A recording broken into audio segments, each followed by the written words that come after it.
معزز حاضرین کرام، حضرت سیدنا صدیق اکبر رضی اللہ تعالیٰ عنہ وہ ہستی ہیں کہ جنہیں حضور نبی پاک صلی اللہ علیہ وآلہ وسلم نے اپنا محسن قرار دیا۔ مشکوٰۃ شریف کی حدیث پاک ہے، حضرت ابو سعید خدری رضی اللہ تعالیٰ عنہ اس حدیث پاک کے راوی ہیں کہ نبی پاک صلی اللہ علیہ وآلہ وسلم نے ارشاد فرمایا، ان من امن الناس علی فی صحبتہ و مالہ ابو بکر۔ حضور نبی پاک صلی اللہ علیہ وآلہ وسلم نے ارشاد فرمایا، سارے انسانوں میں مجھ پر احسان کرنے والا اپنی صحبت اور مال میں ابو بکر صدیق رضی اللہ تعالی عنہ ہے۔ تو کائنات کے اندر یہ واحد ایسی شخصیت آئی ہیں کہ جنہیں حضور نبی پاک صلی اللہ علیہ وآلہ وسلم نے فرمایا کہ یہ میرے محسن ہیں۔ ابو بکر صدیق رضی اللہ تعالیٰ عنہ محسن رسول صلی اللہ علیہ وآلہ وسلم ہیں۔ اب اس ساری کائنات کے محسن میرے اور آپ کی پیارے آقا حضرت محمد مصطفیٰ صلی اللہ علیہ وآلہ وسلم ہیں، کیونکہ ہمیں ایمان ملا حضور نبی پاک صلی اللہ علیہ وآلہ وسلم سے، یہ حضور کا احسان ہے۔ ہمیں رمضان ملا حضور نبی پاک صلی اللہ علیہ وآلہ وسلم سے، یہ حضور کا احسان ہے۔ ہمیں قرآن ملا حضور نبی پاک صلی اللہ علیہ وآلہ وسلم سے، یہ حضور کا ہم پر احسان ہے۔ ہمیں رحمان ملا حضور نبی پاک صلی اللہ علیہ وآلہ وسلم سے، تو یہ حضور کا ہم پر احسان ہے۔ تو حضور نبی پاک صلی اللہ علیہ وآلہ وسلم اس پوری کائنات پر احسان فرمانے والے ہیں، بلکہ حضور نبی پاک صلی اللہ علیہ وآلہ وسلم وہ ہستی ہیں کہ جنہیں رب ذوالجلال نے سراپا احسان فرمایا۔ رب ذوالجلال نے قرآن مجید فرقان حمید میں سورہ آل عمران میں ارشاد فرمایا، لَقَدْ مَنَّ اللَّهُ عَلَى الْمُؤْمِنِينَ اِذْ بَعَثَ فِيهِمْ رَسُولًا۔ تحقیق احسان کیا اللہ نے مومنوں پر کہ جب اس نے اپنے پیارے مصطفیٰ کریم صلی اللہ علیہ وآلہ وسلم کو ان میں مبعوث فرما دیا۔ یعنی کہ حضور نبی پاک صلی اللہ علیہ وآلہ وسلم کا اللہ کا آخری نبی بن کر آنا، یہ مومنوں پر احسان ہے۔ حضور اس پوری کائنات پر احسان فرمانے والے ہیں، اور حضور نبی پاک صلی اللہ علیہ وآلہ وسلم کو رب ذوالجلال نے سراپا احسان فرمایا۔ تو معلوم ہوا کہ ساری امت کے محسن حضور سرکار کائنات صلی اللہ علیہ وآلہ وسلم ہیں، اور حضور نبی پاک صلی اللہ علیہ وآلہ وسلم نے جنہیں اپنا محسن فرمایا وہ حضرت ابوبکر صدیق رضی اللہ تعالیٰ عنہ ہے۔ اتنی شانیں رب ذوالجلال نے حضرت صدیق اکبر رضی اللہ تعالیٰ عنہ کو عطا فرمائی۔ مشکوٰۃ شریف کی حدیث پاک ہے، حضور نبی پاک صلی اللہ علیہ وآلہ وسلم نے ارشاد فرمایا، مجھ پر کسی کا احسان نہیں، مجھ پر کسی کا احسان نہیں، کیونکہ میں نے سب کے احسانوں کا بدلہ چکا دیا، لیکن ابوبکر صدیق رضی اللہ تعالیٰ عنہ کے مجھ پر احسانات ہیں۔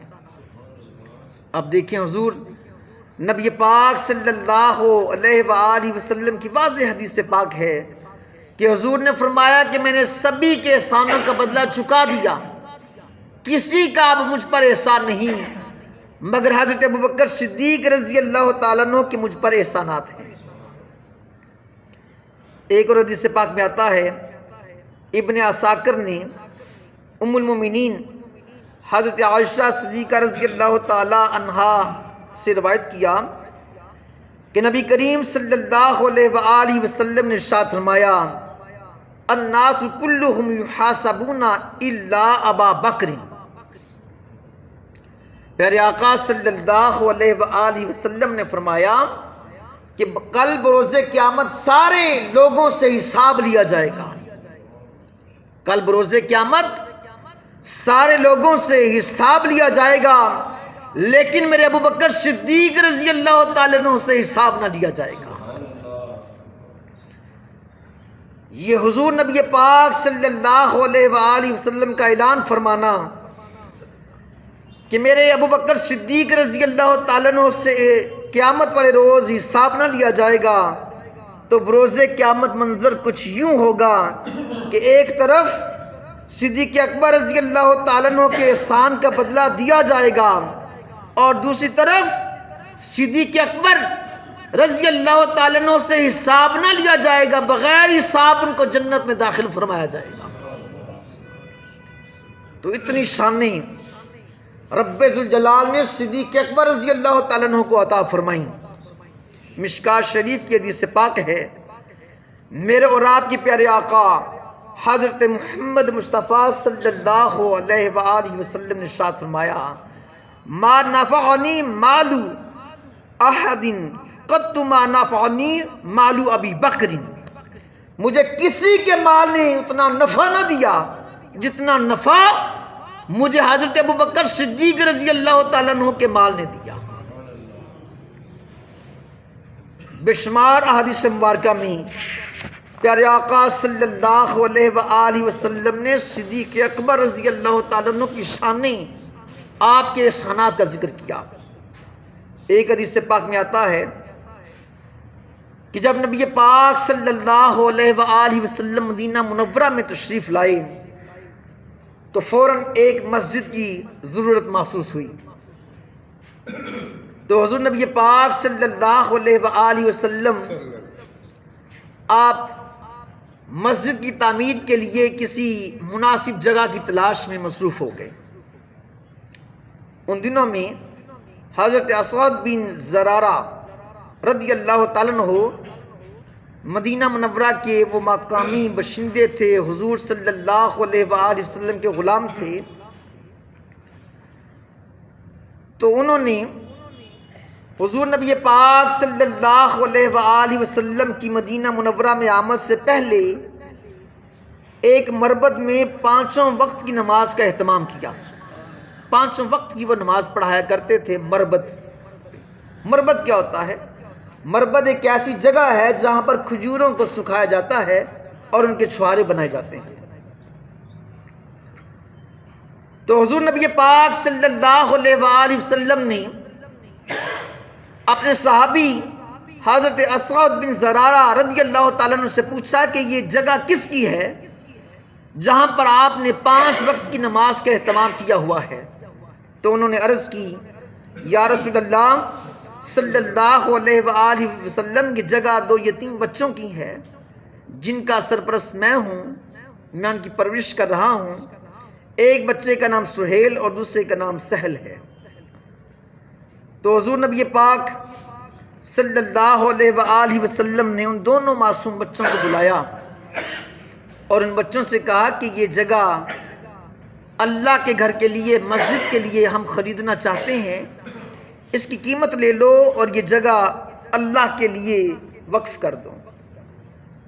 تو ان دونوں نے عرض کی یا رسول اللہ صلی اللہ علیہ وآلہ وسلم، خدا کی قسم ہم تو اس کی قیمت صرف اور صرف رب ذوالجلال سے ہی لینا چاہتے ہیں، ہم اس کی قیمت نہیں چاہیے، ہم اس کی قیمت رب ذوالجلال سے ہی لے لیں گے۔ آپ یہاں پر مسجد بنا لیں، نمازوں کا اہتمام کریں، لیکن نبی پاک صلی اللہ علیہ وآلہ وسلم در یتیم ہیں۔ میرے آقا نے فرمایا کہ یہ جگہ ان بچوں سے تحفتاً یا ہبہ مسجد کے لیے نہیں لی جا سکتی کیونکہ دونوں بچے یتیم ہیں۔ پھر آپ نے اپنے یار غار حضرت صدیق اکبر رضی اللہ تعالیٰ عنہ آپ سے فرمایا کہ اس جگہ کی قیمت ادا کریں۔ اب دیکھیں صحابہ اور بھی تھے، لیکن حضور نبی پاک صلی اللہ علیہ وآلہ وسلم نے مسجد خریدنے کا جو شرف ہے، جگہ خریدنے کا مسجد کے لیے، وہ حضرت ابوبکر صدیق رضی اللہ تعالیٰ عنہ کو عطا فرمایا، اور حضرت صدیق اکبر رضی اللہ تعالیٰ عنہ نے اس جگہ کی قیمت ادا کی اور وہ جگہ لے کر مسجد کے لیے وقف کر دی۔ اب جو بندہ مسجد بنائے گا تو قیامت تک جو نمازی وہاں پر نماز ادا کریں گے، اس کا ثواب مسجد بنانے والے کو بھی ملتا ہے، پہنچتا ہے۔ یعنی کہ حضور نبی پاک صلی اللہ علیہ وآلہ وسلم نے حضرت صدیق اکبر رضی اللہ تعالیٰ عنہ کو یہ شرف دیا، یہ شان بخشی، حالانکہ اور بھی صحابہ موجود تھے۔ حضور کسی اور بھی صحابی سے کہہ سکتے تھے کہ یہ جگہ خرید کر مسجد کے لیے وقف کر دو، لیکن حضور نبی پاک صلی اللہ علیہ وآلہ وسلم نے یہ شان حضرت ابوبکر صدیق رضی اللہ تعالیٰ عنہ کو عطا فرمائی، تاکہ قیامت تک جتنے بھی نمازی یہاں پر آئیں گے، نمازیں ادا کریں گے، ان کا ثواب حضرت ابوبکر صدیق رضی اللہ تعالیٰ عنہ کو پہنچتا ہی رہے گا۔ تو دیکھیں میرے پیارے مسلمان بھائیوں، آج مسجد کے اندر، مسجد نبوی کے اندر جو بھی حضور کا غلام آ کر نماز پڑھے گا، رب کی عبادت کرے گا، تو اس کا ثواب حضرت ابوبکر صدیق رضی اللہ تعالیٰ عنہ کے نام اعمال میں بھی پہنچتا رہے گا، کیونکہ اس مسجد کی جگہ کی جو قیمت ہے وہ حضرت ابوبکر صدیق رضی اللہ تعالیٰ عنہ نے عطا فرمائی۔ تو حضرت ابوبکر صدیق رضی اللہ تعالیٰ عنہ آپ بڑی شان والے ہیں، بڑے مقام والے ہیں۔ پوری کائنات میں ایک واحد ہستی حضرت ابوبکر صدیق رضی اللہ تعالیٰ عنہ ایسی آئی ہے کہ جن کے بارے میں نبی پاک صلی اللہ علیہ وآلہ وسلم نے فرمایا کہ یہ میرے محسن ہیں۔ حضرت ابوبکر صدیق رضی اللہ تعالیٰ عنہ میرے محسن ہیں۔ انا امن الناس علی صحبتہ و مالہ ابو بکر، کہ مجھے کسی اور کی صحبت اور مال نے اتنا فائدہ نہیں دیا جتنا فائدہ، احسان مجھے حضرت ابوبکر صدیق رضی اللہ تعالیٰ عنہ کی مال اور صحبت نے دیا۔ تو جب بھی موقع پڑا، حضرت ابوبکر صدیق رضی اللہ تعالیٰ عنہ نے دین اسلام کے لیے اپنا مال و دولت حضور کی بارگاہ میں آپ کے قدموں میں نچھاور کر دیا، اور حضور کے لیے اپنی جان کی بھی حضرت ابوبکر صدیق رضی اللہ تعالیٰ عنہ نے کبھی پرواہ نہیں کی۔ بے شمار احادیث مبارکہ میں حضور نبی پاک صلی اللہ علیہ وآلہ وسلم سے آپ کی محبت، آپ کی عقیدت، حضور نبی پاک صلی اللہ علیہ وآلہ وسلم سے جو انہیں والہانہ عشق تھا، اس کی مثالیں ملتی ہیں۔ ان میں سے ایک مثال کا میں ذکر کروں گا۔ حدیث پاک میں آتا ہے کہ جب اسلام کی ابتدا تھی اور مسلمانوں کی تعداد جب 34، بعض روایات میں آیا 35، بعض روایات کے مطابق 39 ہو گئی، تو حضرت ابوبکر صدیق رضی اللہ تعالیٰ عنہ آپ نے حضور کی بارگاہ میں عرض کی، یا رسول اللہ صلی اللہ علیہ وآلہ وسلم، اب میرا دل چاہتا ہے کہ میں علل اعلان دین اسلام کا پیغام پھیلاؤں۔ اس وقت حضور نے ابھی حکم دیا تھا کہ چھپ چھپ کر دین اسلام کا پیغام پھیلائیں، اپنے ایمان کو بھی لوگوں پر ظاہر نہ کریں گے، لوگ ظلم کریں گے۔ لیکن ابوبکر صدیق رضی اللہ تعالیٰ عنہ آپ نے حضور کی بارگاہ میں عرض کی۔ پہلے تو حضور نے انکار کیا، لیکن جب آپ نے حضور صلی اللہ علیہ وآلہ وسلم سے بار بار اجازت مانگی تو حضور نے اجازت دے دی۔ اے ابوبکر صدیق رضی اللہ تعالیٰ عنہ، آپ کو اجازت ہے کہ علل اعلان توحید و رسالت کا پیغام پھیلا دو۔ تو حضرت ابوبکر صدیق رضی اللہ تعالیٰ عنہ نے حضور نبی پاک صلی اللہ علیہ وآلہ وسلم کی رسالت کا اور توحید کا آپ نے ایک جلسہ منعقد کیا۔ پہلا جلسہ حضور کے صحابہ میں حضرت ابوبکر صدیق رضی اللہ تعالیٰ عنہ نے منعقد کیا اور جلسہ رکھا مسجد حرام کے اندر. جلسہ گاہ بھی بے مثال، جلسہ بھی بے مثال، صدر جلسہ وہ بھی بے مثال، اور خطاب سننے والے حضور کے صحابہ بھی تشریف فرما تھے، وہ بھی بے مثال، اور خطیب جلسہ حضرت ابوبکر صدیق رضی اللہ تعالیٰ عنہ وہ بھی بے مثال. مسجد حرام کے اندر حضور نبی پاک صلی اللہ علیہ وآلہ وسلم کی رسالت کا، اللہ کی توحید کا جلسہ حضرت ابوبکر صدیق رضی اللہ تعالیٰ عنہ نے رکھا. تو اس دنیا میں توحید و رسالت کا جو پہلا خطیب ہے حضور صلی اللہ علیہ وآلہ وسلم کے صحابہ میں، وہ حضرت ابوبکر صدیق رضی اللہ تعالیٰ عنہ ہیں. جلسہ شروع ہوا، تقریر شروع ہوئی، لوگ اکٹھے ہو گئے، تو حضرت ابوبکر صدیق رضی اللہ تعالیٰ عنہ آپ نے لوگوں کو مخاطب کیا. آپ نے لوگوں سے کہا کہ لات منات کی عبادت کرنا چھوڑ دو، صرف ایک رب ذوالجلال ہے جس کی عبادت کرو. اپنا سر بتوں کے آگے جھکانا چھوڑ دو، اللہ کی بارگاہ میں آؤ، اللہ کی بارگاہ میں اپنے سر کو سجدے میں جھکاؤ. یہ لات منات، یہ عزا تمہیں کوئی فائدہ نہیں دے سکتے. تمہیں فائدہ دے گی تو اللہ کی محبت، اللہ پر ایمان لانا تجھے فائدہ دے گا. اور میرے پیارے آقا صلی اللہ علیہ وآلہ وسلم کو اللہ کا آخری نبی مانو. حضور نبی پاک صلی اللہ علیہ وآلہ وسلم کی رسالت پر ایمان لے آؤ.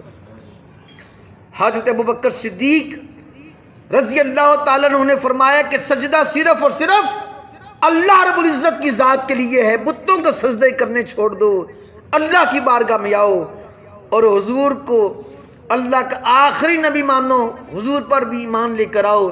جب آپ نے توحید و رسالت کا اعلان کیا تو جو مکے کے کافر تھے وہ حضور نبی پاک صلی اللہ علیہ وآلہ وسلم کے اس غلام پر اور حضور کے دوسرے غلاموں پر بھی، آپ کے صحابہ پر ٹوٹ پڑے. نبی پاک صلی اللہ علیہ وآلہ وسلم کے صحابہ کو مارنا پیٹنا شروع کر دیا، حضور کے غلاموں پر ظلم و ستم شروع کر دیا. تو پتہ چلا کہ حضور کے غلاموں پر ظلم و ستم صرف آج کے دور میں ہی نہیں کی جا رہے، حضور کے غلاموں پر ظلم و ستم تو لوگ شروع سے ہی کر رہے ہیں. حضرت ابوبکر صدیق رضی اللہ تعالیٰ عنہ آپ کو اتنا مارا، آپ کے اوپر پتھر بھی برسائے گئے کہ حضرت ابوبکر صدیق رضی اللہ تعالیٰ عنہ کو شدید چوٹیں آئیں اور حضرت ابوبکر صدیق رضی اللہ تعالیٰ عنہ بے ہوش ہو گئے. ان ظالموں کو پھر بھی ترس نہ آیا. بے ہوشی کے عالم میں حضور نبی پاک صلی اللہ علیہ وآلہ وسلم کے غلام کو کہ انہوں نے توحید کا اعلان کیوں کیا، انہوں نے حضور پر ایمان لانے کے لیے کیوں کہا، توحید و رسالت کا اعلان کیوں کیا، ان ظالموں نے حضرت ابوبکر صدیق رضی اللہ تعالیٰ عنہ کو مارنا جاری رکھا. تو قبیلہ بنو تمیم کے کچھ لوگ آئے، انہوں نے کہا کہ حضرت ابوبکر صدیق رضی اللہ تعالیٰ عنہ کو چھوڑ دو ورنہ ہم تم لوگوں سے لڑائی کریں گے، جنگ ہوگی. چنانچہ انہوں نے حضرت ابوبکر صدیق رضی اللہ تعالیٰ عنہ کو چھوڑ دیا. لیکن حضور کا غلام زخمی ہے، حضور کے غلام کے جسم سے خون جاری ہے، زخموں سے چور ہیں، آپ پر پتھراؤ بھی کیا گیا، آپ کو مارا بھی گیا اور حضور کا غلام بے ہوش ہے. حضور نبی پاک صلی اللہ علیہ وآلہ وسلم کے غلام حضرت ابوبکر صدیق رضی اللہ تعالیٰ عنہ کو قبیلہ بنو تمیم کے لوگ ان کے گھر میں لے کر آئے اور حضرت ابوبکر صدیق رضی اللہ تعالیٰ عنہ کے بارے میں لوگوں کا گمان یہ تھا کہ یہ جتنے زخمی ہو چکے ہیں، کیونکہ ان کے جسم کا کوئی بھی حصہ زخموں سے خالی نہیں اور بے ہوش بھی ہیں، مشکل ہے کہ حضرت ابوبکر صدیق رضی اللہ تعالیٰ عنہ زندہ بچیں. لوگوں کا یہ گمان تھا. حضرت ابوبکر صدیق رضی اللہ تعالیٰ عنہ بے ہوش ہیں. آپ کی ماں جان آپ کے پاس بیٹھی ہوئی ہیں، ان کی آنکھوں سے آنسو جاری ہیں، رو رہی ہیں کہ میرا شہزادہ، میرا بیٹا، آپ کے جسم پر زخم ہی زخم ہے، خون بھی بہہ رہا ہے، اور میرا شہزادہ بے ہوش بھی ہے۔ اپنے بیٹے کے پاس بیٹھی آنکھوں سے آنسو بہا رہی ہیں۔ حضرت ابوبکر صدیق رضی اللہ تعالیٰ عنہ کو کافی دیر کے بعد ہوش آیا۔ جب آپ کو ہوش آیا تو آپ کی زبان سے یہ الفاظ نکلے کہ میرے آقا کیسے ہیں۔ ماں نے کہا بیٹا پانی پی لے۔ عرض کی ماں جان میں پانی نہ پیوں گا، بیٹا کھانا کھا لو۔ ماں جان میں کھانا کیسے کھا لوں، مجھے بتاؤ میرے آقا کیسے ہیں۔ میں نے اپنے آقا کو، جب تک میں اپنے آقا کو دیکھ نہ لوں، اپنے آقا کا دیدار نہ کر لوں، میں پانی کیسے پی سکتا ہوں، یہ کھانا میرے حلق سے نیچے کیسے جا سکتا ہے جب تک میں اپنے آقا صلی اللہ علیہ وآلہ وسلم کا دیدار نہ کر لوں۔ ماں نے کہا کہ بیٹا مجھے پیارے آقا صلی اللہ علیہ وآلہ وسلم کی ابھی کوئی خبر نہیں، کوئی اطلاع نہیں، تھوڑا سا کھانا کھا لے، 2 گھونٹ پانی پی لے۔ عرض کی ماں جان یہ پانی میرے حلق سے نیچے اترے گا ہی نہیں، اناج کا دانہ میرے حلق سے نیچے اترے گا ہی نہیں، میری نظریں تو حضور کی طرف لگی ہوئی ہیں۔ پھر انہوں نے کہا اے ماں جان اس طرح کریں کہ خطاب کی بیٹی ام جمیل رضی اللہ تعالیٰ عنہا ان کے پاس جائیں، ان سے جا کر پوچھیں کہ میرے آقا کا حال کیا ہے۔ ان کو میرے آقا صلی اللہ علیہ وآلہ وسلم کی خبر ضرور ہوگی۔ تو آپ کی ماں جان حضرت ام الخیر حضرت ام جمیل رضی اللہ تعالیٰ عنہ کے پاس گئیں اور ان سے کہا کہ حضور نبی پاک صلی اللہ علیہ وآلہ وسلم کیسے ہیں، میرا بیٹا حضور نبی پاک صلی اللہ علیہ وآلہ وسلم کے دیدار کے لیے تڑپ رہا ہے، بتاؤ کہ حضور کیسے ہیں۔ تو انہوں نے جو ہے بتانے سے انکار کیا، ٹال مٹول کیا۔ پھر کہنے لگیں کہ اس طرح کریں کہ مجھے اپنے ساتھ لے کر جائیں۔ حضرت ابوبکر صدیق رضی اللہ تعالیٰ عنہ کے پاس آئیں، دیکھا کہ حضرت ابوبکر صدیق رضی اللہ تعالیٰ عنہ کے زخموں سے ابھی تک خون بہہ رہا ہے۔ حضرت ام جمیل رضی اللہ تعالیٰ عنہ آپ کی آنکھوں سے آنسو جاری ہو گئے۔ آپ نے کہا کہ ابوبکر صدیق رضی اللہ تعالیٰ عنہ تھوڑا سا پانی پی لیں، کھانا کھا لیں، آپ تو زخموں سے چور چور ہو چکے ہیں۔ آپ نے فرمایا کہ ام جمیل رضی اللہ تعالیٰ عنہ جب تک حضور کا دیدار نہ کر لوں نہ میں کھانا کھا سکتا ہوں نہ پانی پی سکتا ہوں۔ تو انہوں نے تھوڑی سی ہچکچاہٹ محسوس کی کہ آپ کی ماں جان پاس موجود ہیں، ابھی انہوں نے کلمہ نہیں پڑھا تھا۔ تو آپ نے کہا کہ ان کی وجہ سے آپ پریشان نہ ہوں، ان کی وجہ سے آنکھوں سے آنسو نہ بہائیں، ہچکچاہٹ محسوس نہ کریں، بتائیں۔ انہوں نے بتایا کہ حضور نبی پاک صلی اللہ علیہ وآلہ وسلم دار ارقم میں موجود ہیں۔ تو حضرت ابوبکر صدیق رضی اللہ تعالیٰ عنہ لڑکھڑاتے ہوئے اپنی اماں جان کا سہارا لے کر لڑکھڑاتے ہوئے قدموں کے ساتھ حضور نبی پاک صلی اللہ علیہ وآلہ وسلم کی بارگاہ میں پہنچے۔ حضور نبی پاک صلی اللہ علیہ وآلہ وسلم نے جب اپنے غلام کو دیکھا کہ میرا غلام تو زخموں سے چور ہے، حضور صلی اللہ علیہ وآلہ وسلم کی آنکھوں سے بھی آنسو جاری ہو گئے۔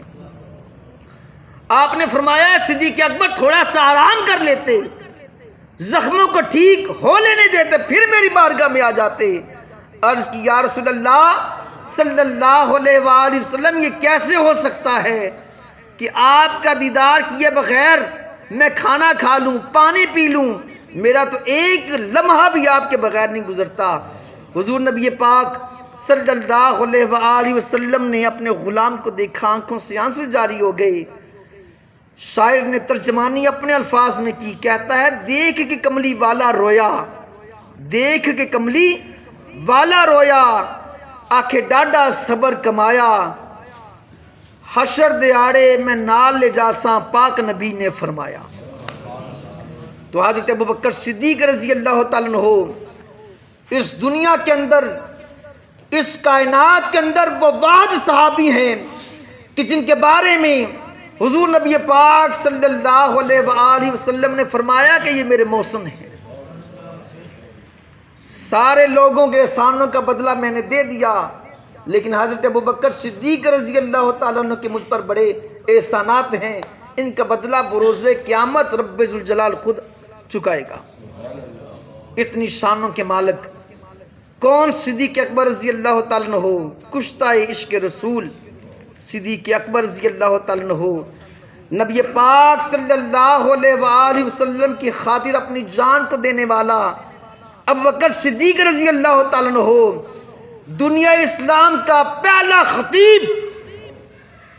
خطیب اسلام حضرت ابوبکر صدیق رضی اللہ تعالیٰ عنہ ہو۔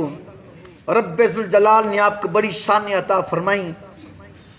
آخر میں اللہ کی بارگاہ میں عرض کروں گا کہ میرے مولا، حضرت ابوبکر صدیق رضی اللہ تعالیٰ عنہ کے سینے میں حضور کی محبت کا جو دریا موجزن تھا، اس دریا کے ایک قطرہ ہی ہمیں عطا کر دو۔